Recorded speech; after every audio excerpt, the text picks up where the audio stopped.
Okay, my name is Joel Laing. I'm a McKenzie diplomaed physiotherapist. I've had a mild niggling shoulder problem for 3 weeks, and then I woke up this morning and was barely able to lift my arm up. So I thought it was a good time to show you a shoulder derangement, given I had one that's quite painful and very restricted. So the thing that brought on my shoulder problem in the first place was repeated overhead movement in this direction, dunking a basketball in the backyard on a mini ring with my son. I probably did that motion about 100 times. And then woke up today with it severely painful and restricted. I've done repeated movements on my neck and thoracic spine, and for the sake of the video, I'm not going to do them now for time efficiency, but I can tell you that repeated movements of my neck and thoracic spine do not change my shoulder at all. Okay, so to show you the shoulder, so it's my left shoulder, it's a bit painful.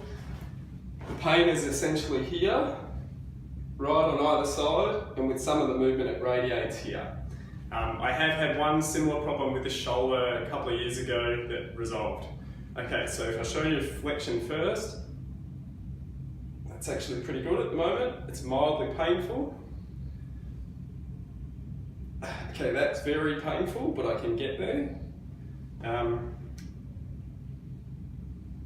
It looks somewhat restricted, but is non-painful. I found that this motion in particular is severely painful, particularly on my back. Up my back, I've got, feels like what's probably a small limitation, and with extension, it just feels tight, but it's not painful. Okay, now to make my problem worse, I'm going to repeat the movement in the direction that brought it on in the first place. So that's non-painful.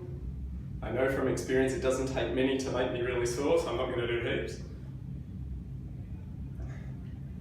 So each time that's just producing some pain right at the back of the shoulder.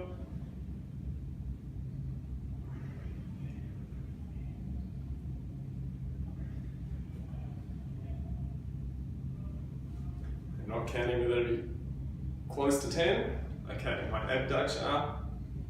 Okay, so that's painful like it was before, but I actually cannot go any higher. Okay, can't go and it's painful. The ER to me looks worse. Sorry, up there. That feels relatively good still.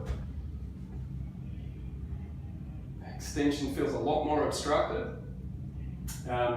And so from testing this morning to figure out what makes me better, repeated extension, but I must have my hand in external rotation. So I'm going to do some of those now. Interestingly, if I do the same repeated shoulder extension with my palm facing inwards, which is internal rotation, it actually makes me slightly worse and does not help in any way.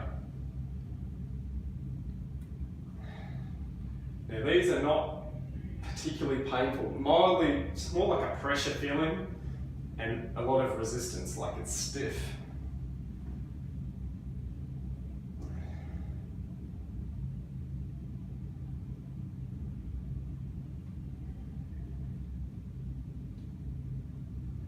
Just give it a couple more, so I've done a similar amount to the flexion.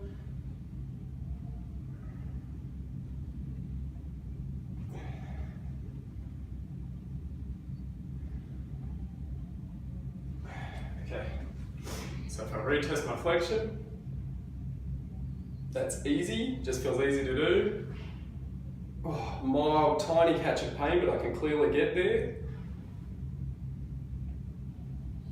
Oh, that's dramatically better. That actually feels the easiest it's been in the last 24 hours. With the extension in particular that was blocked, that feels a lot looser. And I found this morning that if I apply extra pressure to the extension, so that way, it's just more pressure in the same direction. Again, my hand must be in this position. If my palm is facing the other way, it actually doesn't help.